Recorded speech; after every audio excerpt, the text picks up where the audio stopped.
Welcome to War Thunder with Subdude. How y'all doing today? Well, today I'd like to talk about two very good, very high speed strike aircraft. And you're probably guessing which ones I'm wanting to talk about because it would be the MiG-27M and the Su-17M2. Now, there is a bit of an issue with these aircraft. The Su-17 gets an air spawn, and being a supersonic strike aircraft, it can accelerate towards its targets quickly and dump its ordnance and then turn and run or go into a fight if the pilot is brave enough.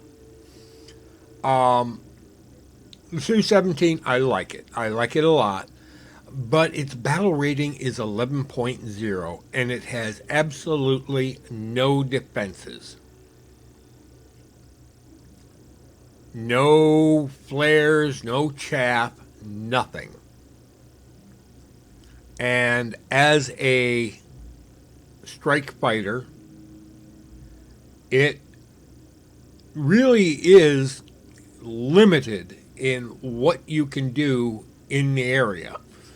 Now, you get into a furball, yes, maybe you can climb out of the furball and run away, maybe you can't. But in the furball, you got nothing. You've got no defenses, no flares, no chaff, and the only thing you can really do is maneuver. And there comes a point where maneuvering just isn't enough. Especially if you get somebody who's driving, let's say, a FGR Phantom and he launches a radar missile from distance with look down, shoot down capability, and you can't get behind enough earth quick enough. Or there is no earth to get behind. That radar missile going to track you. And it's going to get you. Because it's faster and it's got pretty high maneuverability, and the Su-17 really isn't that big of a maneuvering aircraft. I mean, seriously, let's look at that. The turn time is 27 seconds. With your weapons on, it's another 4.9 seconds added to that. MiG-27, again, not exactly the most tight-turning aircraft, 37 seconds with another 4.5 with the weapon reloaded to that. You would think that the the MiG-27 would be less capable. Well, it carries fewer bombs. This can carry 5, whereas the Sukhoi can carry 6 with missiles or 8 without missiles. If it carries 8, you can go after 2 bases, which isn't bad, but in a losing proposition, you end up with about 8,000 silver, and 8,000 silver really doesn't cover your repair cost.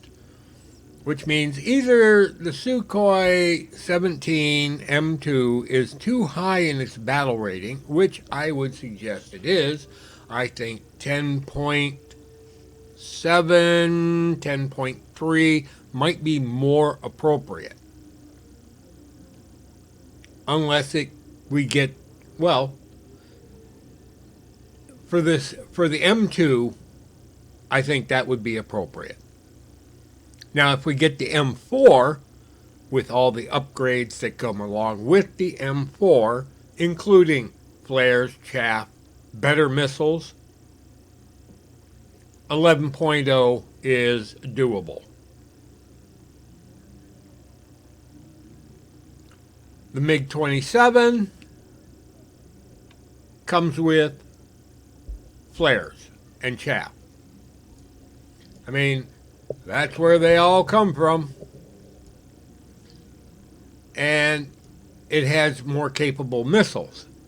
The R-60Ms are very good missiles. I've taken a few people in the face with them.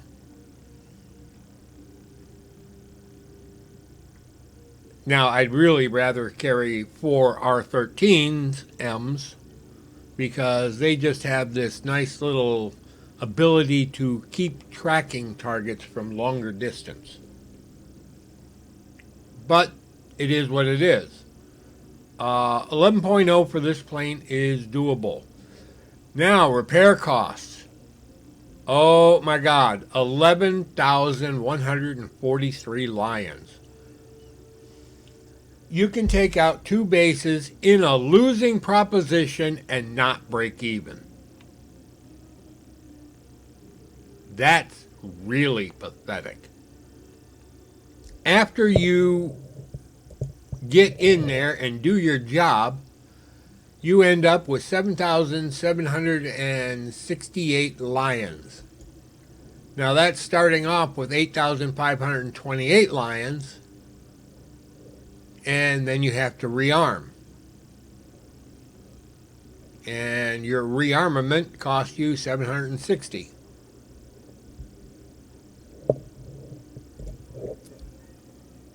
But that's with eight bombs. Now, I could have carried 6 bombs and 4 missiles. R-60s are good. R-60Ms would be much nicer. I don't know whether R-60Ms are capable of being carried by the Su-17M2. If we get the Su-17M4 with the missiles that I know that it can carry, that should be an 11.0 aircraft. This plane should go down, as well as the repair cost should go down. Now, some people are probably going, well, my statistics go, and the statistics say, statistics be damned. I'm sorry. Statistics do not make the aircraft. Reality makes the aircraft. And the reality is the plane is not capable of defending itself against long-range missile attack, i.e. Sparrow, I don't even know what the French and the Swedish missiles are, and the Skyflash, I think, is the British one. Let's just check real quick. Come on, there we go. Secondary weapons, no. Sparrow. Skyflash, dogfighting missile, yeah. When you're going up against a plane that's got look-down, shoot-down capability, which means he can track you as long as you don't get a piece of earth between you and him, he can put one of those missiles into you. The F-4EJ Kai, there's another one that's got look-down, shoot-down. The MiG-23 has look-down, shoot-down. The Viggen has look-down, shoot-down.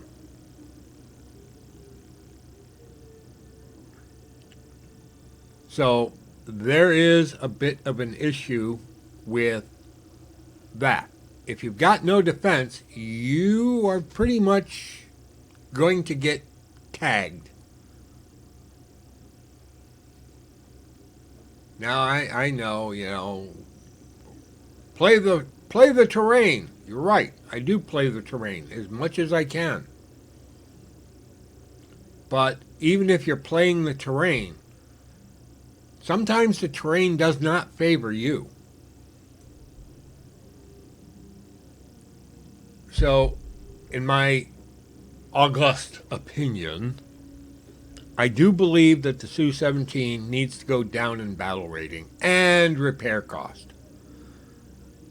Can you break even with this plane? Not if you get shot down. Maybe in a winning scenario where you bombed out 2 bases, you can break even. In a winning situation where you bomb out 2 bases, you will definitely break more than even, especially if you survive. But I've been flying the MiG-27 recently, and the MiG-27 is very capable of being able to get in there and do the job. Now you have to fly a little different pattern. Su-17, you fly straight and you fly fast. MiG-27, you angle off and go off in a different direction to open the data point to the point where you can turn and then start coming back around to come in on the targets. And if you'll notice, I haven't bothered to get the cab 500s or any of the air-to-ground missiles because I just find absolutely no use for them because I'm not playing ground realistic. Bombs are good enough for me. And 500 kilogram bombs are quite explosive. Good coffee. Now, if the Su-17 got the R-60Ms, it would be great. But again, it still has no defense, no flares, no chaff. And without flares or chaff, this plane really is a sitting duck. Head-on missiles can take it. Come from behind missiles can take it. Especially if you're not paying attention. You're doing your best to try and get out of there. Last mission I flew, I had a phantom coming up my tail. I was diving to get Earth between me and him, and I just couldn't do it. And his Skyflash missile took me. He wasn't even using heat seekers, which kind of annoyed me. But that's how it works. I love the Su-17. I would love to see the Su-17M4. I'd love to see the Su-22, which is the Su-17M5, I guess, that was sold to various Eastern Bloc countries and then modified by French and Russian companies to bring up to date. Su-22 would be a good plane to have.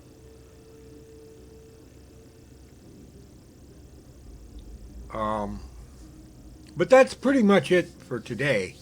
Love the planes. I think they're both great. I think the Su-17 is a bit over-tiered. I don't care what the statistics say. I love the plane. I just think it's a bit beyond what it should be. It doesn't have a radar. It doesn't have flares. Doesn't have chaff. And the missiles that it's with are good, but they aren't the best. And that's all I've got. This Subdude signing out. Y'all have a pleasant today, better tomorrow. We'll catch you in the sky in air realistic on the good maps, of which there are still so damned few. Take care, folks.